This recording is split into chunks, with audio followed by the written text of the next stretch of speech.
হিন্দুস্তানের মাটিতে এক অপূর্ব সুন্দর জায়গা ছিল, যারে লোকজন নুরিস্তান কইত। নুরিস্তান তার সুন্দর বাগান, সুন্দর নদী আর উঁচু উঁচু মহলের লইগ্গা বিখ্যাত আছিল। এই ভূখণ্ডের বাদশাহ আছিল সুলতান জামশেদ। সে আছিল বুদ্ধিমান, দয়ালু আর সুবিচারক। সুলতান জামশেদের মহলটা সাজানো আছিল সোনা আর রূপায়। মহলের প্রত্যেক কোণায় ঝাড়বাতি ঝুলত। তার রাইতে এমন আলো দিত মনে হইতো আকাশ থেকে তারা খইসা পড়ছে। কিন্তু এত বিষয় সম্পত্তি আর ঐশ্বর্য সত্ত্বেও সুলতানের মন সবসময় বিষণ্ণ হইয়া থাকত। সুলতান সবসময় তার প্রিয় জায়গায় বৈশা ভাবত, আমি এই ভূখণ্ডের মালিক, আমার আদেশে লক্ষ লক্ষ মানুষ কাম করে, কিন্তু আমি আমার প্রজাগো আসল অবস্থা সম্পর্কে কতটুকু জানি। রাইতে যখন সবাই ঘুমায়া পড়ত, সুলতান তার মহলের বারান্দায় খাড়াইয়া চারদিকে তাকাইত।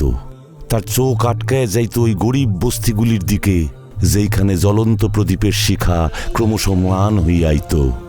তার মনে হইত মহলের বড় বড় দরজাগুলি তারে প্রজাগতিকা দূরে কইরা দিতেছে। একদিন সুলতান তার উজির আর ওমরাহদের তার দরবারে ডাইকা পাঠাইল। সে জিগাইল, আমার রাজত্বে কি এমন কেউ আছে যে রাইতে না খাইয়া শোয়, কিংবা এমন কেউ আছে যে আমার দরবারে বিচার পায় নাই? উজির উত্তর দিল, জাহাপনা, আপনার রাজত্বে চারদিকে সুখ শান্তি আছে, হকগুলোই আপনার প্রশংসা করে। কিন্তু সুলতান এই উত্তর শুইনা শান্তি পাইল না। সে কইল, আমি মহলে বৈশ্যা সুবিচার দিতে পারি না, আমারে নিজেরে প্রজাগো কাছে যাইতে হইব। পরদিন সুলতান তার পোশাক খুইলা ফেলল আর এক ফকিরের বেশ ধারণ করল। সে মাথায় একখান পাগড়ি বাঁধা নিল আর হাতে নিল একখান লাঠি। তার চোখে আসিল এক নতুন চমক। সে নিজের উজিরে কইল, আমি কয়েকদিন আমার রাজত্বে ঘুইরা বেড়ামু, কেউ যেন আমার বিষয়ে কিচ্ছু না জানে। উজির চিন্তায় পড়ল আর কইল, জাহাপানা, এতে কিন্তু অনেক বিপদ আছে। আপনি হইলেন রাজা, আপনার এই অলিগুলিতে ঘুইরা বেড়ানোর কি প্রয়োজন?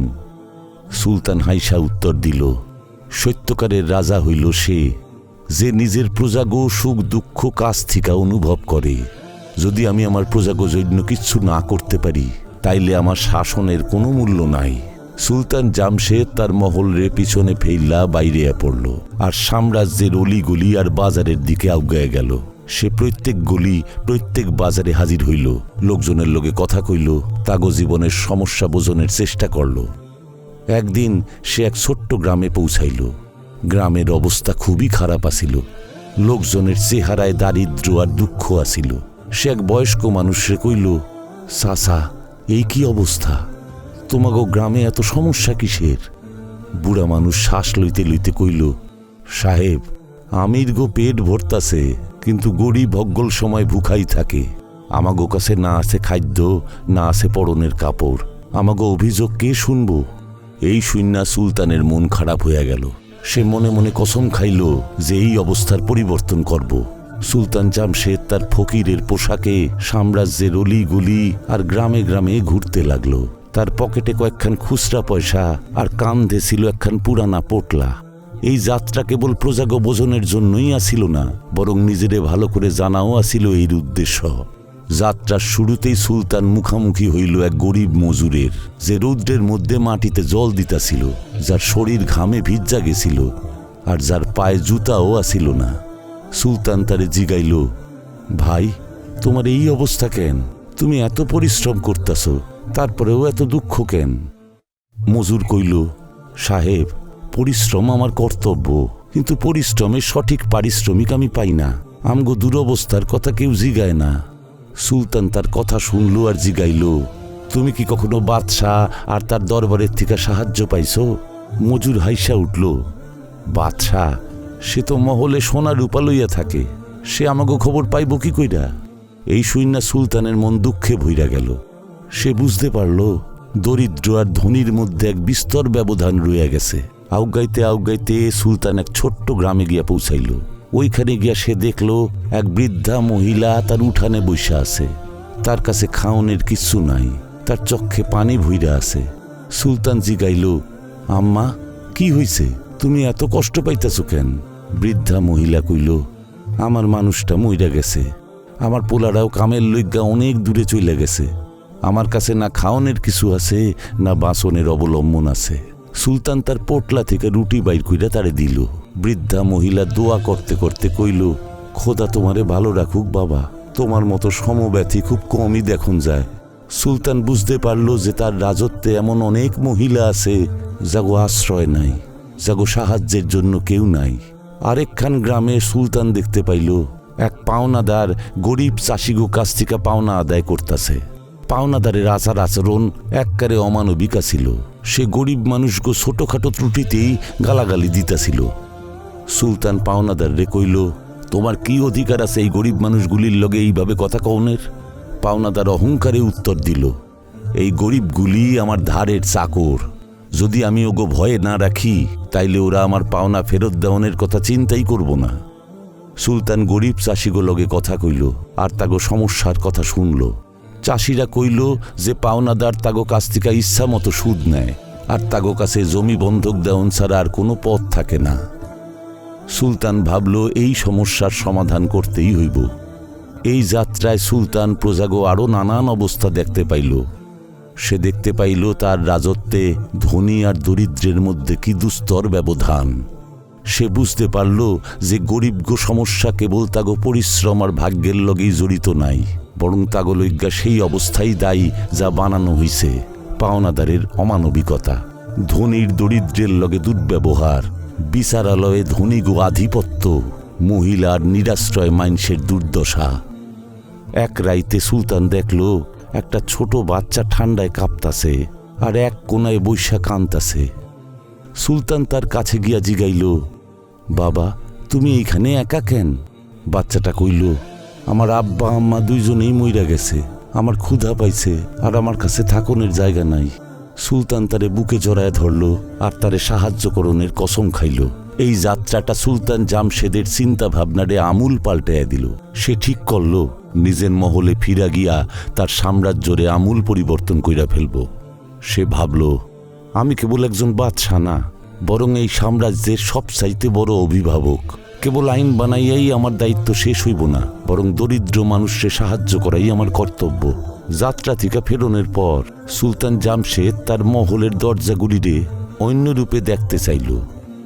দরজাগুলিরে কেবল সোনা রূপা দিয়া মুইরা রাখা মনে হইল না, বরং মনে হইতে লাগলো ওইগুলি গরিব মানুষের লিগ্গা বন্ধ দরজা, যা দিয়া তারা কখনোই ভেতরে প্রবেশ করতে পারব না। সে সোজা দিওয়ানে খাসে আইসা উপস্থিত হইল।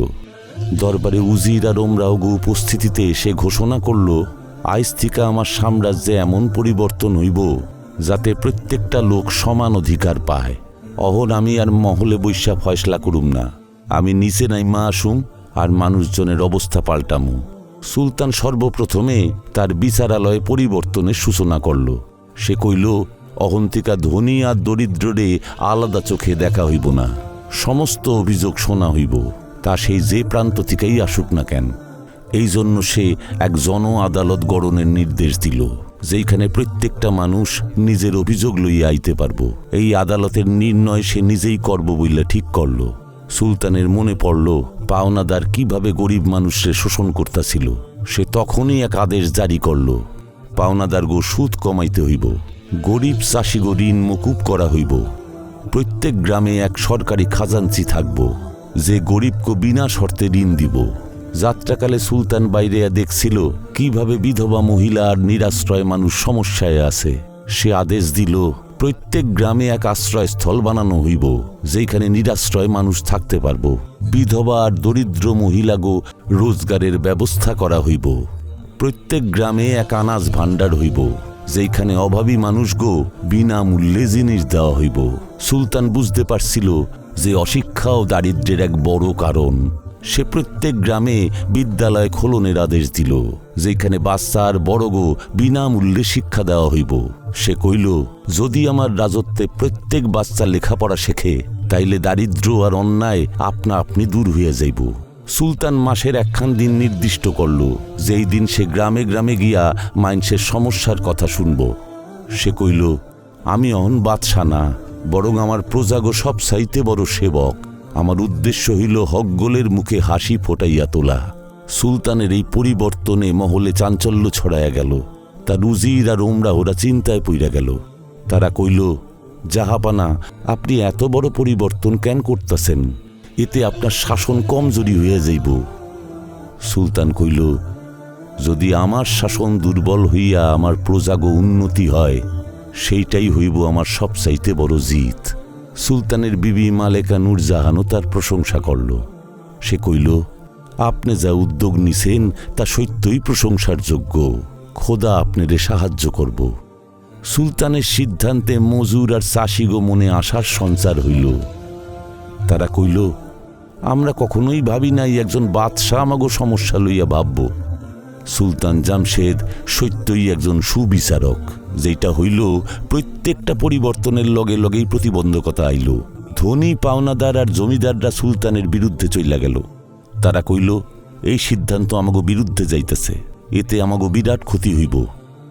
সুলতান দৃঢ়তার লগে জবাব দিল, যদি আমার সিদ্ধান্তে কিছু লোকের ক্ষতি হয় এবং বহু লোকের উপকার হইয়া থাকে, তাইলে এরে আমি অন্যায় মনে করি না।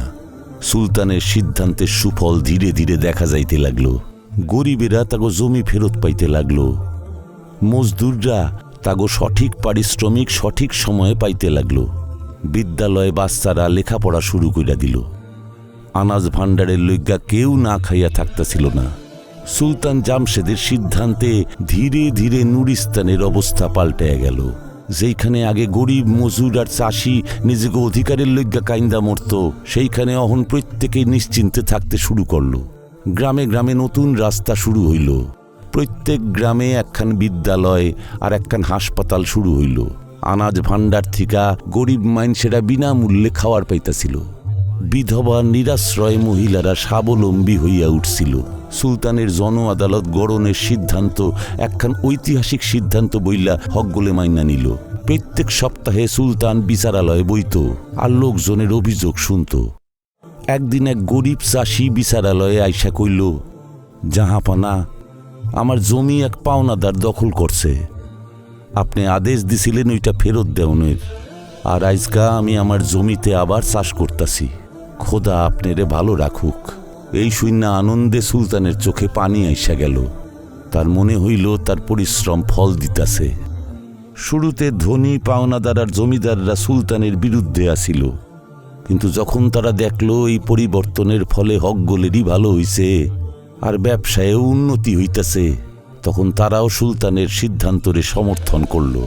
একদিন সুলতান জামশেদ ঠিক করল, সে তার প্রজাগুলোকে খোলামেলা কথা কইব। সে সাম্রাজ্যের একখান বড় মাঠে একটা জলসার আয়োজন করল। এইখানে হাজার হাজার লোক একত্রিত হইল। সুলতান মঞ্চে উঠা কইল, আমার প্রিয় প্রজাবৃন্দ, এই রাজত্ব আমার না, আমাগো। আমি যা সিদ্ধান্ত নিছি তোমাগো লইগাই নিছি, কিন্তু এই পরিবর্তন শুধু আমারে দিয়াই হয় নাই। তোমাগোর হকগোলের পরিশ্রম আর ভরসাইয়ের কারণ। হকগোলে করতালি দিয়া তারে অভিবাদন জানাইল। ভিড়ে খাড়াইয়া থাকা এক মজদুর কইল, জাহাপানা, আপনি আমাগো কাছে একজন বাদশাহী না, বরং এক ফরিস্তা। আপনি আমাগো জীবন পাল্টাইয়া দিছেন। সেই রাতে সুলতান তার বাগানে ঘুরতাছিল। সে আকাশের দিকে চাইল আর মনে মনে ভাবল, আমি এই যাত্রা শুরু করছিলাম কেবল মনের কষ্ট দূরকরণের লইগা, কিন্তু এই যাত্রাটা আমারে নিজেরে চেননের আর একজন সাচ্চা মানুষ হইবার সুযোগ কইরা দিল। সে অনুভব করল একজন সাচ্চা রাজা সেই, যে প্রজাগো সমস্যারে নিজের সমস্যা ভাবে আর তাগো আনন্দরেই নিজের জয় বইলা ভাবে। নুরিস্তানের নাম দূরে দূরে ছড়ায়া পড়ছিল। পড়শি রাজ্যের রাজারাও সুলতান জামশেদের প্রশংসা কইরা বেড়াইত। লোকজন তারে বিচারের ফরিস্তা কইত। সুলতান তার জীবনের বাকিটা সময় সুবিচার আর মানবিকতা লইয়াই কাটাইব ঠিক করল। সে প্রত্যেক গ্রামে আর শহরে যাত্রা কইরা চলতে লাগলো। প্রত্যেক অসহায়রে সাহায্য করাই তার মূল লক্ষ্য হইয়া উঠল। এই গল্প থেকে আমরা এই শিক্ষাই পাই, আসল রাজা হইল সে, যে তার প্রজাগো সমস্যা অনুভব করতে পারে। ক্ষমতার সম্পত্তির আসল উদ্দেশ্য হইল মানবতার সেবা করা, আর এইটা তখনই সম্ভব হয় যখন আমরা আমাগো আরামের জীবন ছাইরা দুনিয়াটারে সুন্দর কইরা তোলার চেষ্টা করি। সুলতান জামশেদের নাম নুরিস্তানের প্রত্যেক অলিতে গলিতে গুঞ্জরিত হইতে লাগল। সে কেবল এক বাদশাহী আসিল না, আসিল এমন এক উদাহরণ যে তার নিজের প্রজাগো লইগা নিজের সর্বস্ব উজাড় কইরা দিছিল। তার গল্প ভবিষ্যতের লইগা হইয়া উঠছিল এক প্রেরণা। আজকের ভিডিওতে এই পর্যন্তই। ভিডিও ভালো লাগা থাকলে ভিডিওটা লাইক করবেন আর বন্ধুকে শেয়ার করে দিবেন, আর এমনই ইসলামী ভিডিও দেখনের লইগা সাবস্ক্রাইব করবেন, যাতে আপনারা সমস্ত নতুন ভিডিওর খবর পাইয়া যাইবেন। আল্লাহ হাফেজ বন্ধুরা।